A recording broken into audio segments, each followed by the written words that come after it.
A very good morning, students. Today we will start the next new topic, which is called the gravitational potential energy. आज हम जो topic पढ़ने जा रहे हैं वो कौन सा होगा? ग्रेविटेशनल पोटेंशियल एनर्जी के बारे में पढ़ेंगे। तो सबसे पहले हम ये अंडरस्टैंड कर लेते हैं कि ग्रेविटेशनल पोटेंशियल एनर्जी होती क्या है। हम लोगों को ये पता है कि पोटेंशियल एनर्जी क्या होती है। पोटेंशियल एनर्जी के बारे में ऑलरेडी हमने प्रीवियस यूनिट के बारे में स्टडी किया हुआ है, ठीक है। तो वहां पे हमने देखा कि potential energy stored by the दो थिंग्स की वजह से एनर्जी स्टोर होती है। किसकी वजह से?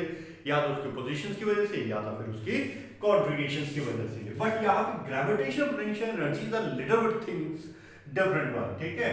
क्यों होगा डिफरेंट वन? क्योंकि यहाँ पे हम जो एनर्जी देखेंगे that will be energy stored on the body. किसकी वजह से होता है?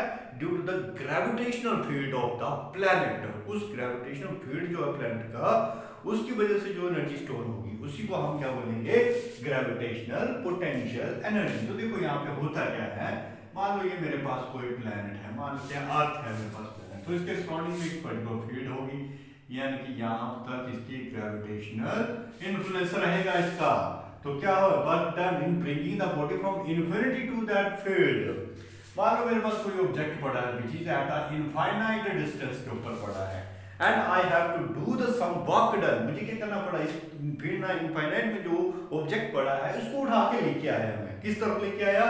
इसकी फील्ड में सेट करूंगा, यहां पर सेट करूंगा।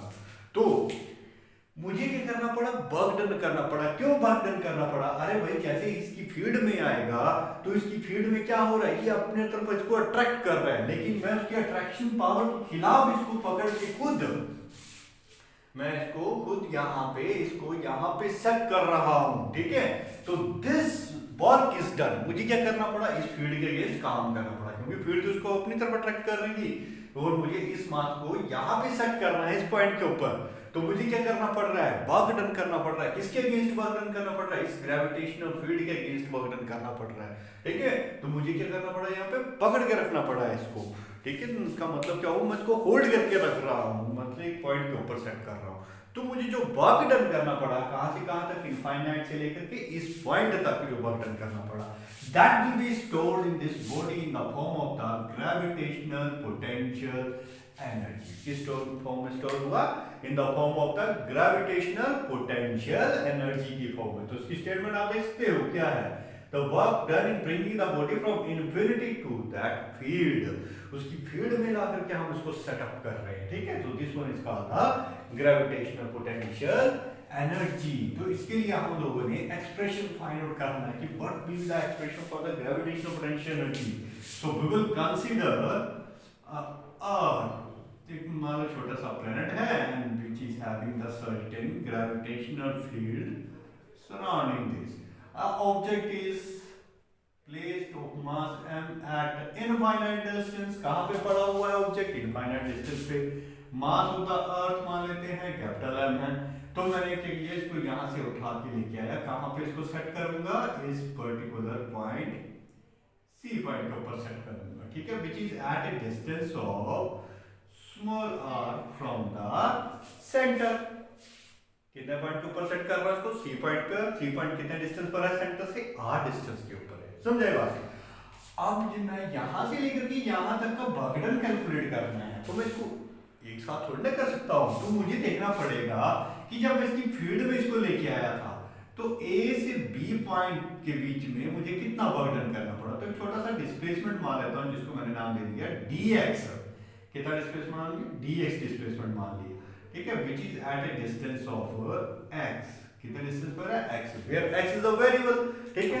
x की वैल्यू वेरी कर रही है, कहां से? इंफिनिटी से लेके up to the r distance तक। तो मैंने क्या किया? इस पूरे बर्डन को कैलकुलेट करने के लिए छोटा सा डिस्प्लेसमेंट कंसीडर कर लिया, छोटा सा डिस्प्लेसमेंट कंसीडर कर लिया, ताकि मुझे पता चल जाए कि a पॉइंट से b पॉइंट तक मैं जब बॉडी को लेके गया तो उसमें कितना वर्क डन मुझे करना पड़ा। तो I have to calculate the work done, ठीक है, वर्क डन किसमें? In displacing the body, in displacing the body. कहां से कहां तक डिस्प्लेस किया मैंने इसको?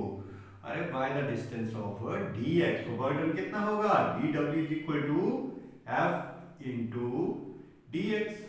अरे dx डिस्प्लेसमेंट ही तो है, into cos of what? Theta.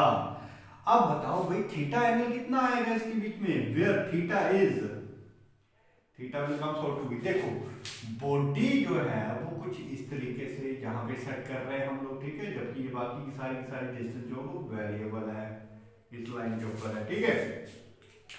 जब मैं बॉडी को लेके आया इसकी फील्ड में लेके आ रहा हूँ, ठीक है, जब इस बॉडी को इसकी फील्ड में लेके आ रहा हूँ तो बॉडी की डिस्प्लेसमेंट मैंने किस डायरेक्शन में दी, इस डायरेक्शन में दी, और इसके ऊपर जो फोर्स लग रही है वो भी किस डायरेक्शन में, इसी डायरेक्शन में, सेंटर की तरफ अटैक कर रहा है ये, तो यहाँ पे एंगल जो बनेगा that will comes out to be 0 degree, कितना बन गया 0 degree, so the work done will comes out to be f into dx cos of 0 degree, और cos 0 की वैल्यू होती है हमारे पास 1, तो ये बन जाएगा f into what dx के इक्विवेलेंट बन जाएगा ये, क्लियर बात ये, ठीक है। फिर आ जाता है हमारे पास, इसको थोड़ा और सिंप्लीफाई कर देते हैं, फिर फोर्स कौन सी लग रही है भाई इन दोनों के बीच में, that will be the force of attraction, कौन सी फोर्स लग रही है इसके बीच में, फोर्स ऑफ अट्रैक्शन फोर्स लग रही है, तो इसका फोर्स ऑफ अट्रैक्शन का formula according to the Newton's law m1 m2, यहाँ पे m1 m2 की जगह हम कैपिटल M स्मॉल m मान रहे हैं, अपॉन r² की जगह ये सेपरेशन कितनी ले रहे हैं हम, a पॉइंट तक x, तो इसको ऐसे लिख दूं x², समझ रहे बात ये, ठीक है। अब इसकी वैल्यू को उठाओ तो सब्स्टिट्यूट कर दो, तो work done in displacing the body from point A to B कितना हो गया, capital G capital M small m upon x² into dx, this is the small work is done in bringing the body from, कहां से कहां, A से B point की तरफ लेके जा रहे हैं, इस तरफ जब लेके आ रहे हैं तो इतना वर्क डन हो रहा है, लेकिन मुझे तो वर्क डन निकालना है इनफिनिटी से लेके इस पॉइंट तक, जब मैं इसको लेके आया ऑब्जेक्ट को कहां से लेके आया, इनफिनिटी से उठाया और सी पॉइंट पे इसको सेट कर रहा हूं, तो मुझे कितना टोटल वर्क डन करना पड़ा, तो क्या करूंगा, इंटीग्रेट कर दूंगा, इंटीग्रेटिंग ऑन बोथ साइड, दोनों तरफ इंटीग्रेट कर दो भाई सिंपली, तो क्या बन जाएगा, integration of dw is equal to integration of capital G capital M small m upon x² into dx। अरे भाई इंटीग्रेशन की लिमिट बताओ, मुझे काम कहां से करना पड़ा था, अरे इनफिनिटी से, तो लोअर लिमिट कितनी बनेगी, इनफिनिटी, कहां पे आके मैं इसको सेट कर रहा हूं, अरे डिस्टेंस r पर मैं इसको सेट कर रहा हूं, तो इनफिनिटी टू स्मॉल r, तो यहाँ पे मेरे पास क्या बन जाएगा फिर ये, ultimately it will comes out to be that is dw का simple integration of dw w के बराबर आ जाएगा, ठीक है। कांस्टेंट क्वांटिटीज को बाहर निकाल लो, capital G capital M small m constant है, और इंटीग्रेशन के अंदर क्या बचा, infinity to r 1 upon x² dx। अब इसको कैसे सोल्व करें, एक ही तरीका है इसको सोल्व करने का, क्या, capital G capital M small m x² को ऊपर ले जाओ, इंटीग्रेशन इनफिनिटी टू r, तो ये बन जाएगा x की पावर -2 इनटू dx बन जाएगा ये, अरे x² को ऊपर ले गए तो पावर क्या होगी, नेगेटिव होगी। अब यहाँ पे हम फार्मूला लगाते हैं, थ्योरम, कौन सी थ्योरम, x की पावर m dx किसके बराबर होती है, अरे x n+1 अपॉन n+1, तो देखो यहाँ पे कितना बन जाएगा, capital G capital M small m into x की power -2 + 1 upon -2 + 1, lower limit infinity, upper limit is r, limit substitute करो इसको, यहाँ पे थोड़ा सा मॉडिफाई कर लेते हैं हम इसको, यहाँ पे क्या बन जाएगा, x की power -2 + 1 -1 -2 + 1 -1 infinity to what r, तो माइनस का इनको बाहर निकाल देते हैं, minus of capital G capital M small m, ठीक है, और यहाँ बचा क्या, 1 अपॉन x बचा, लिमिट इनफिनिटी टू r। अब अपर लिमिट डालो, फिर लोअर लिमिट डाल देते हैं, minus of capital G capital M small m, upper limit कितनी है r, 1 upon r, minus of lower limit 1 upon infinity, समझे बात ये, पहले अपर लिमिट सब्स्टिट्यूट की और फिर लोअर लिमिट डाल दी, तो देखो 1 अपॉन इनफिनिटी तो 0 के बराबर होता है, तो मेरे पास बचा क्या फिर, capital G capital M small m upon r, which is the total work is done in bringing the body, कहां से कहां, इनफिनिटी से लेके r तक, इसी पॉइंट तक हम सेट कर रहे हैं इसको, इसी एनर्जी को हम क्या बोलते हैं, ग्रेविटेशनल पोटेंशियल एनर्जी, समझे बात ये, तो ग्रेविटेशनल पोटेंशियल एनर्जी, ये हमारे पास gravitational potential energy will be equal to the minus of G capital M upon r के equivalent I, where negative sign shows that कि दोनों के बीच में जो ग्रेविटेशनल पोटेंशियल एनर्जी है विल बी डिक्रीजेज, क्या करेगी, डिक्रीज करती जाएगी and ultimately become zero. Decrease का मतलब क्या होगा, लेस पॉजिटिव होती जाएगी। यहाँ पे क्या, जैसे मान लेते हैं एग्जांपल के तौर पे मान लेते हैं, यहाँ पे पहले -20, फिर क्या हो रही है -19, -18, -17, ठीक है। तो 19, 18 तो माइनस की वैल्यू क्या हो रही है, ये डिक्रीज कर रही है भाई, डिक्रीज सॉरी इंक्रीज कर रही है वैल्यू, वैल्यू जो हो वो क्या कर रही है, इंक्रीज कर रही है and ultimately it become maximum at the infinite distance. कहां पे होगा ये मैक्सिमम, इनफाइनाइट डिस्टेंस। और कितनी होगी, पॉजिटिव वैल्यू आएगी, कितनी आएगी, जीरो।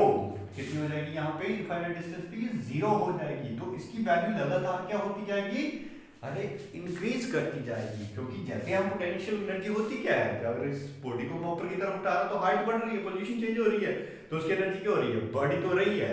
तो यहाँ पे भी हम उसी चीज को तो प्रूव कर रहे हैं। तो इसमें पोटेंशियल एनर्जी जो है स्टेप बाय स्टेप क्या हो रही है, बढ़ रही है।